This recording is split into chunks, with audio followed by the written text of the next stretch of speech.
On the road, a police officer orders Chuck Norris to kneel down. A second later, he realizes he has made the fatal mistake of his life. Subscribe. Where are you watching us from? Write in the comments. The sun hung heavy over the small southern town, its unrelenting heat pressing down on the streets like an invisible weight. Cicadas screamed from the trees, their chorus filling the spaces between the occasional passing car and the far-off bark of a dog. Down the main road, the air shimmered over the blacktop, and in that heat haze rolled an old but immaculately kept pickup truck, its paint a faded but proud shade of blue. At the wheel sat Chuck Norris, his posture relaxed but his eyes quietly alive, scanning the world with the ease of someone who had spent decades never letting his guard fully drop. He was dressed simply blue jeans, a light cotton shirt with the sleeves rolled just past his elbows, and a pair of worn leather boots. His bag was tossed behind the seat, containing little more than a change of clothes, a few personal items, and some notes for the seminar he had come here to lead. The veterans group in this town had written to him months ago, explaining they wanted to host a closed, private workshop on self-defense and discipline for their members. It wasn't the first time Chuck had done something like this, and in truth, he preferred these small gatherings far away from the noise and bustle of the cities. They were simpler, purer. At least that's what he had told himself before arriving.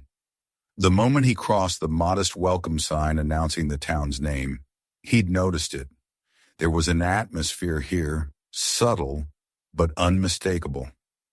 On the surface, it was just another quiet place. Neat lawns, weathered storefronts with hand-painted signs, folks sitting outside diners sipping coffee in the shade. But woven through that calm was something else, a current of watchfulness.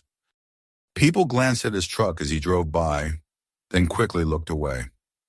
More than once he spotted uniformed officers, too many for a town this size, parked in shaded spots or idling at intersections, their eyes tracking him in their mirrors.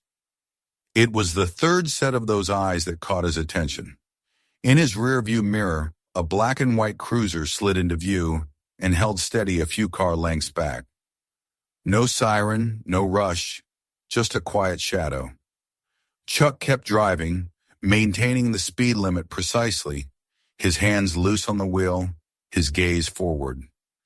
Years of experience had taught him that sometimes the best thing to do was nothing at all. Just let the other party show their hand. Still, the thought lingered. He'd been followed before. Sometimes it was curiosity, other times suspicion. But this felt different. There was no randomness to the way the patrol car moved behind him. Every turn he took, it took. Every straight stretch, it matched his pace exactly. The town itself unfolded in glimpses, brick houses with porches that sagged a little under their own age. Narrow streets where oak trees arched overhead and knitted their branches into a canopy, and the kind of gas station where the pumps still clicked manually. Chuck passed a barber shop with a striped pole turning lazily in the heat and a feed store advertising discounts on hay bales. People sat out front of the small cafe, but conversation stalled as his truck went by, and eyes followed him until he was out of sight. He could feel it now, that unspoken divide.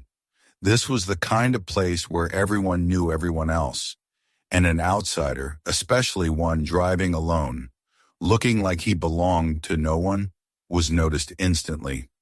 In a different context, he might have laughed about it, but something about the air here kept his expression even. A few more blocks, and the road narrowed into a two-lane stretch lined with modest houses. The cruiser behind him edged closer, almost an invitation. Chuck checked his side mirrors, then the road ahead. Empty, not a single car in sight. The cicadas outside seemed even louder, their dry, rattling song filling the still air. At the next intersection, the cruiser's lights erupted into life, red and blue splashing across the asphalt, in the rear window of Chuck's truck. A short burst of the siren followed, sharp and cutting in the otherwise quiet neighborhood. Chuck's foot eased off the gas, his hand signaling even though the street was deserted. He guided the pickup smoothly to the shoulder, the crunch of gravel under the tires loud in the silence. He shifted into park, shut off the engine, and rested his hands lightly on the steering wheel. His breathing was calm. He had been here before, different roads, different uniforms, but the same unspoken test. His eyes, though, never lost their sharpness, the kind that measured angles, distances, and movements without conscious thought. The door of the patrol car opened, and out stepped the officer. He was tall, broad-shouldered, moving with the kind of swagger that announced ownership of the street. His uniform was crisp, the patches bright against the navy fabric, and a polished badge caught the sunlight. But it was the way his right hand rested not loosely, but with intent on the butt of his holstered sidearm that told Chuck what he needed to know. This wasn't going to be a casual conversation. The man approached with a slow, deliberate pace, eyes narrowed as if already sure of what he'd find. There was a small, amused curl to his mouth, the kind that didn't quite reach his eyes. Chuck watched him come, every step measured in his peripheral vision. The street around them was empty now, as if the houses themselves were holding their breath. He thought briefly of the veterans waiting for him at the community hall on the other side of town. They'd be expecting stories, training drills, maybe even a few laughs. But before he could get there, before he could do what he'd come here to do, he had to deal with whatever this was. And from the look in the approaching officer's eyes, this was about to be something more than a polite welcome to Bell County. When the man stopped just short of the driver's side door, Chuck could feel the heat rolling off the blacktop, smell the faint tang of oil and dust in the air. The sun bore down, unblinking, on both of them. Chuck kept his hands in plain sight, his body loose but ready. In all his years, he had learned one thing that mattered above all else in moments like this. Never underestimate the other man's intentions, and never give him a reason to escalate before you're ready. The officer bent slightly, his shadow falling across the open window, and the glint in his eyes confirmed what Chuck already knew. This was not going to be the kind of encounter that ended with a warning and a handshake. And so, in the heat of a small-town street with no witnesses save the cicadas and the watching houses, the first piece of a larger confrontation slid into place, quiet but inevitable. The officer's presence filled the space between them, an oppressive wall of authority that had nothing to do with the badge on his chest and everything to do with the way he carried himself. Chuck had seen this type before, in small towns and big cities alike. Men who wore the uniform not as a responsibility, but as a shield for their own ego. The man leaned in slightly, his eyes sweeping over the inside of the truck, lingering on the bag behind the seat before settling on Chuck again. There was no greeting, no introduction, just a long, appraising stare followed by a voice edged with a mix of casual disdain and implied threat. "You crossed the line back there," the officer said, his tone flat but loaded. "You didn't signal, and you drifted over the lane." The words were delivered with the certainty of someone who didn't expect to be challenged, someone who knew that in this town, his word was all the proof he needed. Chuck met his gaze without flinching, his hand still resting lightly on the wheel, his posture calm but deliberate. The truth was, he had signaled, and he had kept perfectly in his lane. But he also knew that pointing that out now would serve no purpose other than to feed the man's need to escalate. The heat radiating from the asphalt seeped into the cab of the truck, mingling with the faint smell of sun-warmed leather. Somewhere far off, a dog barked and was quickly silenced. The officer shifted his stance, planting his boots more firmly on the ground. his right hand still casually draped over the top of his holster. The movement was small, but Chuck noticed the subtle tightening of the man's jaw, the way his eyes sharpened as if daring him to move too quickly. "Step out of the vehicle," the officer said, his voice harder now. "Now."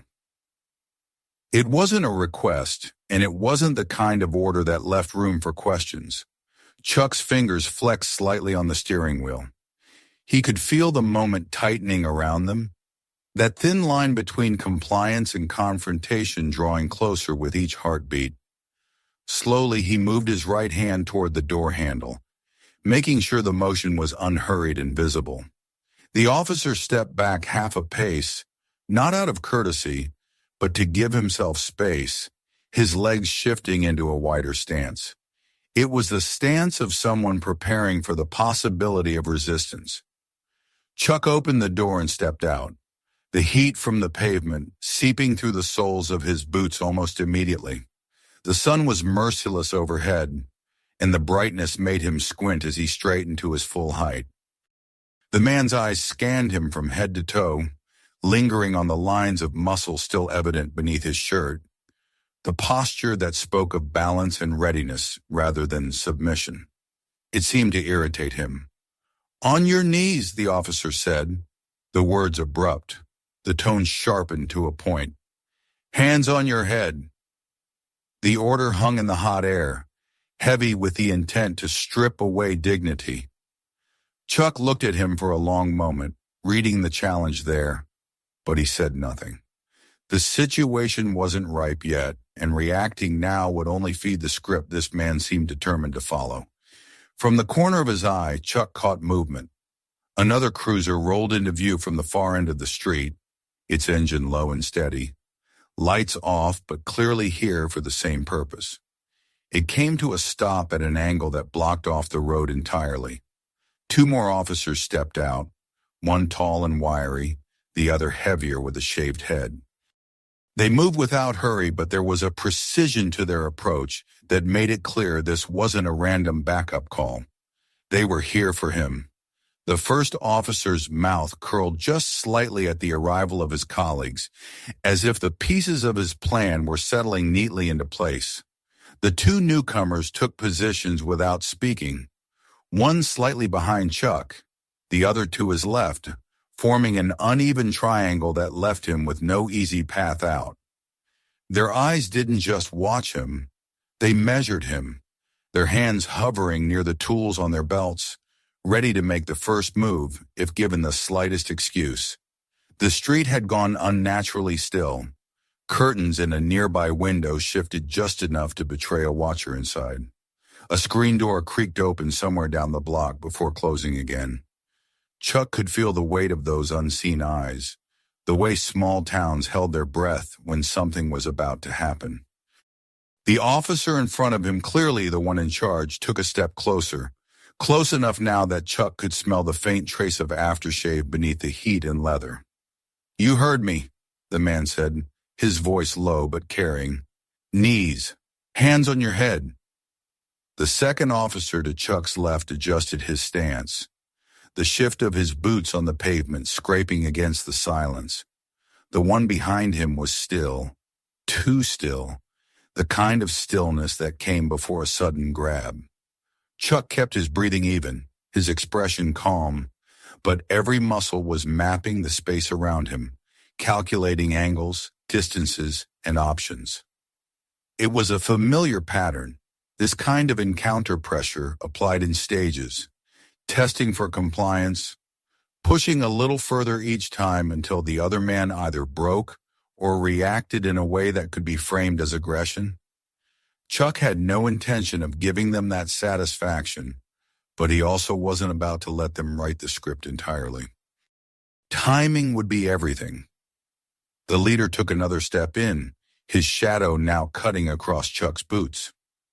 "What's it going to be?" he asked, his tone carrying the smug certainty of a man who believed the outcome was inevitable. Behind him, the sun flared off the chrome of the cruiser, and the reflection caught in Chuck's eye like a spark. He said nothing, letting the silence stretch, letting the man think he was weighing his options in submission, when in reality he was watching, listening, waiting for the moment when all their focus would be locked exactly where he wanted it. The heat, the stillness, the circling presence of armed men. It was a trap being set in slow motion. And Chuck, standing in the center of it, knew it would only take one more deliberate move from them to close the jaws completely. The sun pressed harder against the back of his neck as Chuck stood in the middle of that uneven triangle, the air thick with heat and unspoken intent. The leader of the three, the sergeant with the smug eyes and the habit of resting his hand on the butt of his sidearm, kept his weight forward, his stance that of a man used to issuing orders and having them obeyed without hesitation. The other two had settled into their roles, one to his left, close enough that Chuck could hear the faint creak of leather whenever he shifted, and the other behind him, still as a coiled spring. It was a familiar geometry to Chuck, the way men with authority in their hands like to box someone in, to reduce their space to the point where every breath felt confined. He did not move quickly, did not let his eyes dart, but in those few still seconds, he was counting and measuring. 20 years of martial arts training and decades of practical experience had made this second nature. He knew exactly how far each man was from him. He could tell by their foot placement which way they would pivot if he made a sudden move. The one on his left was too close, an easy mistake for someone who had never been on the receiving end of a serious counterattack. That man's weight was on the front foot, knees slightly bent, ready to push forward, which meant his balance could be taken from him in less than a second. The one behind him stayed too far back to be an immediate grab, but Chuck could hear the faint sound of breath through the man's nose, steady and controlled, like someone trying to match their rhythm to yours so as not to be noticed. That told him the officer was watching his shoulders for movement, waiting for the telltale twitch before striking. The sergeant himself was the biggest variable. He wasn't jittery, and that meant he was confident, which in Chuck's experience could be either an asset or a flaw. Confidence could slow a man's reaction time when he thought his opponent was already beaten, but it could also make him unpredictable if his ego was threatened. Chuck kept his face impassive, his body language deliberately non-confrontational, but inside his mind was a steady current of preparation. The pavement under his boots was radiating heat like a stove, and he could feel the sweat between his shoulder blades, but none of it reached his eyes. His breathing stayed level. The sergeant took half a step closer, close enough now that Chuck could see the faint shadow of stubble on his jaw, the tiny salt flecks in his otherwise dark hair. His hand on the holster never twitched, but his other hand moved up toward Chuck's shoulder, fingers spread as if to press down and force compliance. Chuck's peripheral vision caught the briefest movement from the man behind him, shifting weight, maybe preparing to mirror the sergeant's action. If both grabbed at once, they'd try to bring him down fast, knees to the asphalt, hands locked behind his head. The sequence was almost textbook, the kind of maneuver designed to happen before the subject could think, let alone react. He had no intention of letting it get that far. His awareness was a tight sphere now, encompassing the subtle scrape of a boot behind him, the dry rustle of fabric from the man on his left, the hard breathing of the sergeant as he closed the distance. He could feel the moment sharpening, like a bowstring being drawn to its limit. There was still a fraction of space in which he could de-escalate, ask a question, make a comment, but it would only delay the inevitable. Men like these weren't here to talk. They were here to make an example of someone they saw as a stranger on their streets. The houses around them stood quiet, but Chuck could sense the hidden audience. Somewhere behind one drawn curtain, he caught the faintest quiver of movement. Someone leaning closer to the glass. 2 doors down, the screen door of a small porch opened just enough to show the outline of a woman's arm before closing again. Even without seeing their faces, he could feel the tension building in those watching, the anticipation that came when a scene on their street edged towards something ugly. He didn't let his gaze wander to them. Instead, his eyes locked on the sergeant's shoulders, reading the language of muscle and intention. The man was leaning just slightly forward, his weight committed to the movement he was about to make. That told Chuck everything he needed to know. When the hand came down on his shoulder, it would be forceful, meant to push him off balance and drop him to his knees. The officer on his left was still too close for his own safety, angled in such a way that his ribs were exposed if someone moved in the right way. The one behind him had taken a subtle half-step closer during the last exchange, his boots whispering against the grit on the pavement. It was all converging. Chuck felt the shadow of the sergeant's hand pass over his peripheral vision, knew by instinct the distance it had to travel to land. His mind mapped the sequence in reverse, knowing where each man would be in the next 3 seconds if he acted now. He kept his breathing slow, almost too slow, letting his pulse drop into the range where every action could be executed with precision. He'd been here before, in alleys, in training rooms, in moments when the only thing between him and harm was his ability to control the space around him. The sergeant's fingers brushed the fabric of his shirt, and Chuck could smell the faint trace of sweat beneath the man's aftershave. Behind him, the officer's foot scuffed as he shifted to mirror the motion. To the left, the third man's shoulders rolled forward, preparing to close in. Chuck let the smallest fraction of a pause hang in the air, letting them think they were in control for one last moment. Timing was everything, and he had spent a lifetime perfecting the art of acting at the exact heartbeat when the opponent was committed and couldn't pull back. This was that heartbeat, in the glare of the sun and the shimmer of heat off the pavement, with 3 armed men closing around him and the quiet eyes of the neighborhood pressing against their windows. Chuck had reached the point of no return. Every detail, the distance, the angles, the overconfidence etched into the sergeant's face, had been measured, weighed, and locked into place. All that remained was to turn that calculation into action. The contact was the trigger. The weight of the sergeant's palm pressed down with sudden force, a shove designed to make him stagger, drop, yield. But instead of letting his knees buckle onto the blistering asphalt, Chuck's body moved with a fluid precision, born of years of training and countless hours refining the smallest mechanics of timing. In a single breath, his left hand rose, not fast enough to alarm until it was already too late closing around the sergeant's wrist. There was no wasted motion. The grip tightened and his body pivoted slightly, using the man's own forward pressure as the engine for what came next. The sergeant's eyes widened in confusion as his balance tilted, his shoulder torqued by a joint lock that forced him downward. The sequence took less than a second, but in that second, Chuck controlled everything.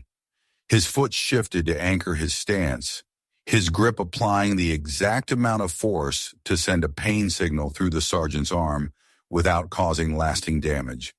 The man's weapon, still holstered, jostled against his hip as his knees bent involuntarily. The moment the sergeant's center of gravity dropped, Chuck guided him toward the ground, redirecting the shove meant to humiliate into a controlled collapse that left the man kneeling, his free hand flailing for balance. The heat of the pavement rose in shimmering waves between them. The officer to Chuck's left saw the movement, his brain registering something unexpected, but not yet understanding its danger. That split-second hesitation was all Chuck needed. He released the sergeant's wrist and turned, his weight shifting in a way that looked almost casual, but carried the force of decades of muscle memory.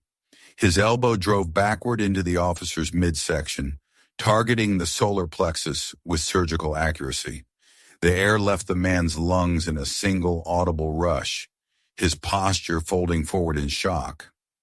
Chuck caught his arm before he could stumble, twisting it outward and down, using the motion to pull the man off balance. By the time the officer's knee touched the ground, Chuck had already redirected his own body to face the third. The one behind him had moved faster than expected, a baton now in his hand, raised in a short, sharp arc aimed at Chuck's shoulder. But Chuck's eyes had caught the preparation for that strike in his peripheral vision before it even began. His right leg lifted in a tight, controlled motion, foot snapping out to meet the man's wrist with just enough force to loosen his grip. The baton clattered onto the pavement with a dull, metallic ring. Without pausing, Chuck closed the distance, his hand on the man's collarbone, pushing him backward into a half-spin that disrupted his footing.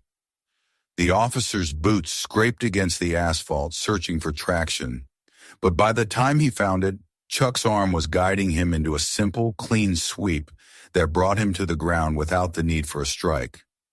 Around them, the air seemed to still, the only sounds the faint groans of the officers adjusting to their new positions on the hot street. Chuck's breathing was unchanged, each inhale and exhale steady. His eyes moved between the three, ensuring none were in immediate pain beyond the discomfort of being bested so swiftly. He had not thrown a single punch meant to injure, had not reached for a weapon, had not raised his voice. It was pure control of himself, of the space, of the tempo of the encounter. The sergeant was the first to push up from his knee, face flushed with heat and the sting of humiliation. He opened his mouth to speak, but whatever words he had were caught somewhere between disbelief and anger. Chuck remained exactly where he was, posture loose, weight balanced, ready for any sign of another escalation. The man to his left, still catching his breath from the blow to the solar plexus, stayed crouched, his gaze darting between Chuck and the baton, now lying a few feet away. The third officer, seated awkwardly on the pavement where the sweep had left him, rubbed his forearm as if to reassure himself that it was still functional. In the distance, a door slammed. A car engine turned over. Chuck could feel the scene expanding beyond the three men before him. There would be witnesses now, maybe already filming from the edges of the street. That awareness settled into him alongside the certainty that this was far from over. The sergeant's pride had been wounded, and wounded pride could be more dangerous than any weapon. He adjusted his stance slightly, not as a threat but as a quiet signal that he was prepared for whatever came next. The officers knew it too. He could see it in the way they hesitated, in the fraction of a second longer it took for them to decide their next move. His mind cataloged each of their breathing rates, their shifting weight, their subtle tells. The outcome of any further engagement was already mapped in his head, a sequence of counters and redirections that would keep control without escalating to unnecessary harm. It was in moments like this, standing in the heat with tension, clinging to the air like humidity, that Chuck's discipline was most visible. Not in the speed of his strikes or the precision of his technique, but in the way he chose restraint over dominance. He could end it now, walk back to his truck, drive away, but leaving without resolution would only invite another confrontation, maybe worse, down the road. No, the next move would have to come from them, and when it did, he would be ready. The sergeant finally broke the silence, his voice lower now, as if wary of how far the sound might carry. He took a half step forward, the heat shimmering between them, and Chuck met his gaze evenly, waiting.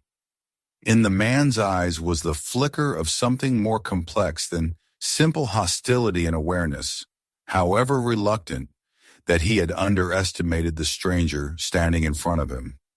That awareness would not soften his intent, but it would make him think twice before rushing in again. Behind the sergeant, The other two officers were shifting, slowly regaining their footing, glancing toward their leader for cues. Chuck didn't move. Every line of his body said the same thing. I am not here to harm you, but I will not be taken. It was a line he had held in countless other moments across years and continents, and it had never failed him. The seconds stretched, the standoff holding. A bead of sweat traced a slow path down the side of Chuck's face, the only outward sign of the heat. His breathing remained steady, his eyes clear. He knew the next phase of this encounter was coming, whether in the form of a decision to back off or a final push to reassert control. Either way, he had already calculated the response. What mattered now was patience. Patience and the readiness to turn calculation into action again if the moment demanded it. And from the stiffness in the sergeant's jaw, the way his fingers flexed near his holster, Chuck suspected that moment was not far away. The heat shimmered above the pavement, and for a moment the only movement was the faint tremor in the sergeant's jaw. Chuck could see the weight of the last 30 seconds in his eyes, the disbelief at how quickly control had slipped from his hands. The other two officers, having regained their footing, lingered close but uncertain, waiting for a cue that never came. That hesitation was telling. In the space between one breath and the next, Chuck recognized that whatever happened now would define the rest of this encounter. It would either collapse into a retreat, awkward and incomplete, or it would swell into something larger, something the street would not soon forget. From the corner of his vision, Chuck noticed the first curtain pull back. A pale face appeared briefly in the window of a house across the street, then vanished, replaced by the faint glow of a phone screen held just out of sight. 2 houses down, a teenager stepped onto a porch, his arm bent at an angle that suggested a camera already recording. Further still, a woman carrying groceries had stopped on the sidewalk, her attention fixed entirely on the scene unfolding before her. The quiet of the neighborhood had given way to that subtle hum of interest that came when something unusual interrupted the day. The sergeant's gaze flicked toward the gathering onlookers, and Chuck knew the man was doing the same calculation. He was realizing that every second longer they stood here, more eyes would turn their way. Those eyes were joined by the unblinking lenses of phone cameras, each capturing the posture of the 3 officers, the dust on their uniforms, and the way a lone man in jeans and a faded shirt had held his ground without raising a weapon. In another age, this might have ended behind closed doors with no witness but memory, but now the moment was already escaping into the wider world. The distant rumble of an engine drew everyone's attention. Another cruiser turned the corner, this one slowing almost immediately as its driver took in the tableau. Chuck could see the change in the new arrival's posture even from here, the slight shift of the shoulders, the glance between the 3 officers and him, the measured way the car rolled to a stop. The door opened and a 4th officer stepped out. He was older than the 2 subordinates, younger than the sergeant, and he carried himself differently. There was no swagger, no immediate reach toward his holster. His eyes moved over Chuck, assessing, then over his colleagues, weighing something unsaid. The sergeant barked a quick instruction to the new arrival, but it came out sharper than intended, a little too loud. It was the kind of voice that betrayed the strain beneath the surface. The new officer didn't move immediately. His gaze lingered on Chuck a second longer, then shifted to the onlookers, noting how many phones were pointed their way. When he finally began to walk forward, it was at a pace that neither challenged nor yielded, a measured approach that suggested he was listening to an instinct the others had ignored. Chuck remained still, letting the silence hang. The tension was a taut line between all of them now, but it was no longer entirely in the sergeant's favor. The shift was subtle, but it was there. The 2 subordinates' eyes darting toward the newcomer instead of their leader. The murmurs starting up among the gathering crowd. The awareness that this confrontation was on the brink of becoming something far more public than the sergeant had planned. Then came the first recognition. It started as a whisper from somewhere behind the grocery-laden woman on the sidewalk. The sound traveled, passed from one observer to the next until it reached the teenager on the porch, whose voice carried the name aloud with a mix of disbelief and excitement. "That's Chuck Norris." The words hung there, punctuated by the pause that followed, and then more voices took them up, the name rippling through the small crowd like a sudden gust of wind. Phones tilted higher, people stepped closer to get a better angle. The mood shifted again. The sergeant's expression tightened, the recognition in his eyes shadowed by something darker, an awareness that he had not just picked the wrong stranger to corner, but one whose reputation and reach extended far beyond this sun-baked street. His hand moved away from his holster, not in concession but in recalibration, as if reconsidering the strategy entirely. The officer who had just arrived stopped a few paces short of Chuck, glancing at the sergeant, then at the crowd, then back to Chuck, his face carefully neutral. Chuck did not move or speak. He understood the power of stillness, of letting the other man wrestle with the weight of the moment. In that quiet, the noise from the onlookers grew, their comments blending into a low, insistent hum. Some were urging the officers to stand down, others muttering about recording everything, a few speculating aloud about what had led to this standoff. Each voice added to the invisible pressure building around the sergeant. The decision came not in words but in the smallest shifts, the way the sergeant's shoulders dropped a fraction, the way his subordinates eased back half a step, the way the new officer's hand, which had been resting near his belt, fell naturally to his side. The confrontation was not over, but its sharpest edge had dulled. The sergeant gave a clipped nod to his men, and for the first time since the lights had flared in Chuck's rearview mirror, the triangle around him dissolved. Still, Chuck knew better than to mistake this for resolution. Pride bruised in public did not heal easily, and men like the sergeant rarely let go without finding another angle. But for now the balance had shifted, and that shift was enough to end this round without further force. He kept his stance loose, his eyes on the sergeant as the man took a single step back, the space between them widening just enough to breathe. The crowd, sensing the change, began to murmur more openly. A few people lowered their phones, though most kept them ready.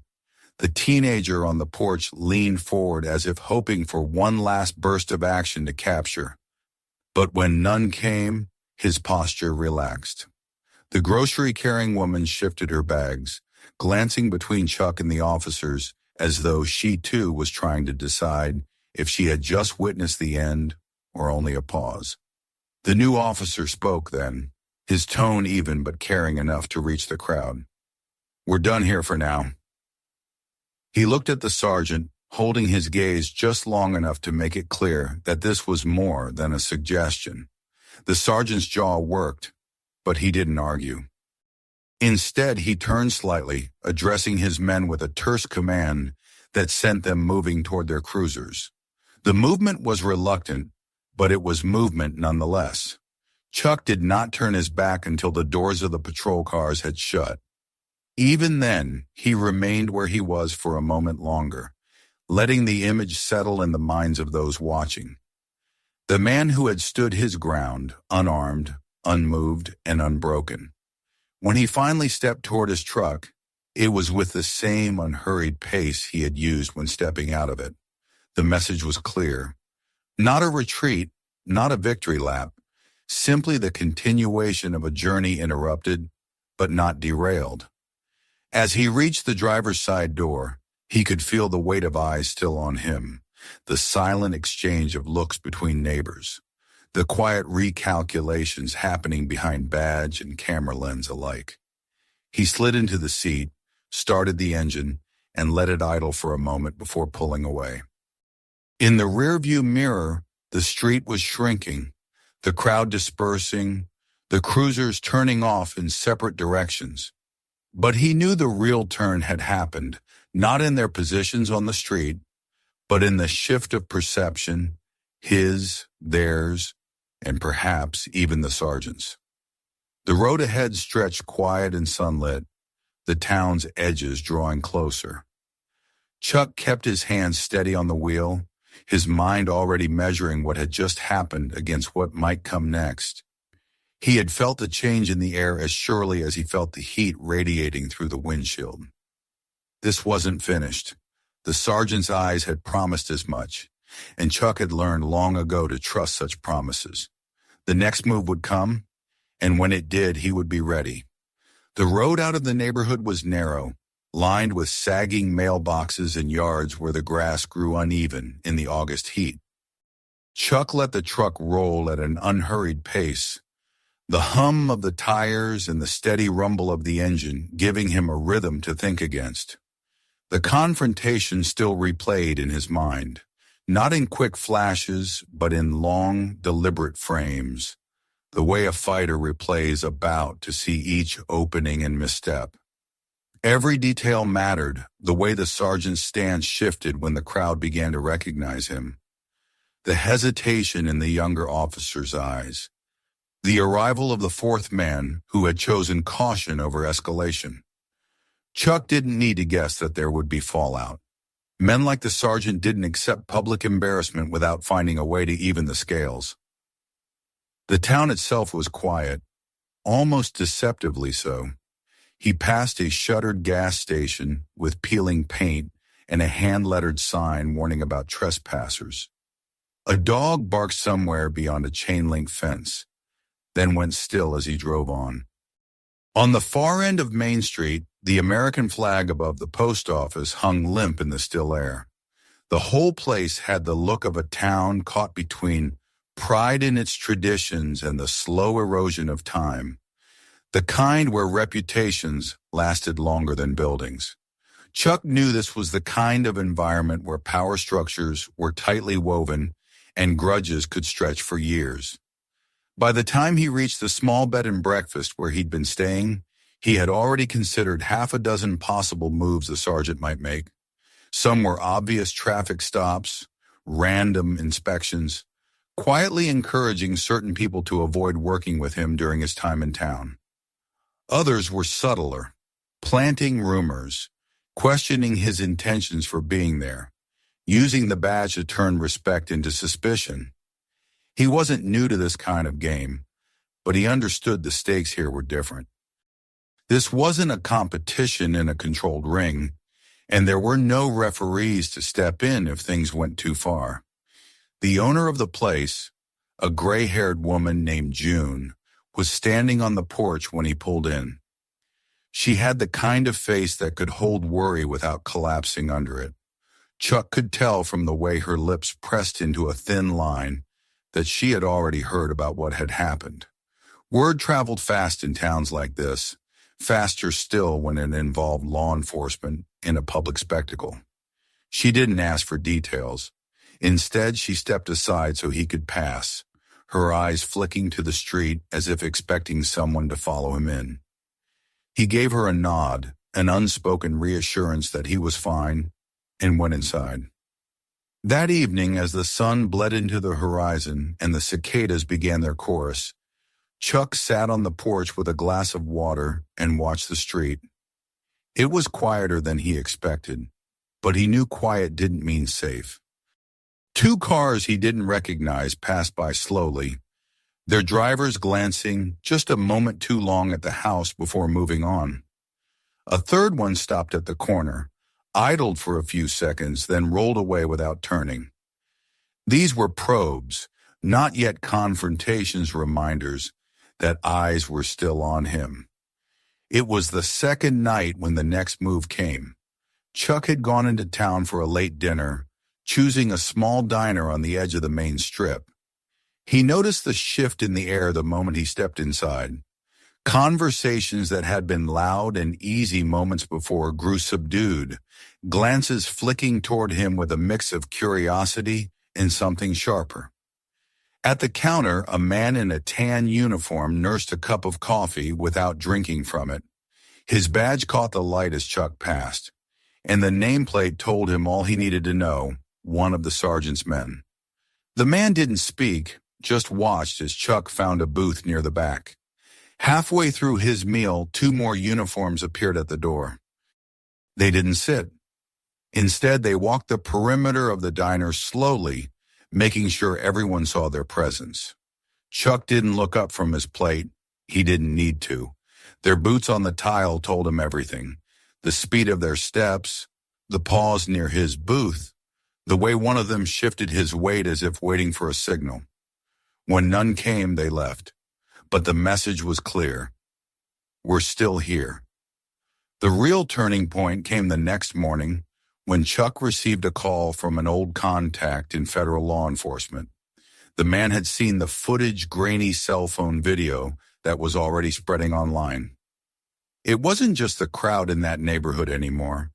Now thousands of people had seen the sergeant and his men in a standoff with Chuck Norris. The narrative forming around it was not one the department would like. Questions were being asked not just about the stop, but about the broader pattern of behavior in that district. The kind of questions that led to audits, investigations, and sometimes terminations. Chuck didn't smile at the news. It wasn't about winning or losing. This was about setting a boundary, and boundaries only held if they were enforced. He knew the sergeant wouldn't go quietly. Men like that rarely did. But he also knew that the rules had changed. The power was no longer entirely in the sergeant's hands, and with outside eyes now watching, the margin for reckless behavior had shrunk. Later that day, he spotted the sergeant again, this time across the street near the courthouse. The man stood talking to someone in plain clothes, his posture rigid, his eyes cutting toward Chuck more than once. There was no approach, no shouted challenge, just that steady, simmering glare. Chuck met it with the same calm he had shown on the street, no provocation, no retreat. Eventually, the sergeant turned away and disappeared into the building. In the days that followed, the tension began to thin, not because the animosity had vanished, but because it had been forced underground. The patrol cars no longer lingered near the bed and breakfast. The unmarked vehicles stopped idling at the corner. In their place came a different kind of attention. Nods from strangers in town, a few quiet words of respect from people who had seen the video and understood more than they said aloud. One afternoon, as Chuck left the local hardware store, the younger officer who had arrived late that day on the street approached him. He didn't introduce himself. He just said, "You didn't have to handle it like that, but you did, and it mattered." Then he walked away. By the end of the week, Chuck's work with the veterans group was complete. The final session was quiet, focused, without the distractions that had marked his arrival. On the last day, one of the older men pulled him aside and thanked him. Not just for the training, but for standing his ground in a way that made people here remember what integrity looked like. It was the kind of acknowledgement Chuck valued more than headlines or applause. When it was time to leave, the town looked much the same as when he had arrived. The same sagging mailboxes, the same peeling paint on the gas station, the same flag hanging over the post office. But there was a subtle shift in the way people looked at him now, a recognition that he was not just passing through unnoticed. As he loaded his bag into the truck and started the engine, he knew the story would linger here long after his taillights disappeared down the highway. The horizon stretched ahead, open and unbroken. Whatever waited beyond it, he would meet it the same way he had met the sergeant's challenge, with patience, with precision, and with the unshakable knowledge that some battles are won not by force alone, but by refusing to yield when it matters most. Subscribe for more stories like this, check out our other videos, and share this one with your friends.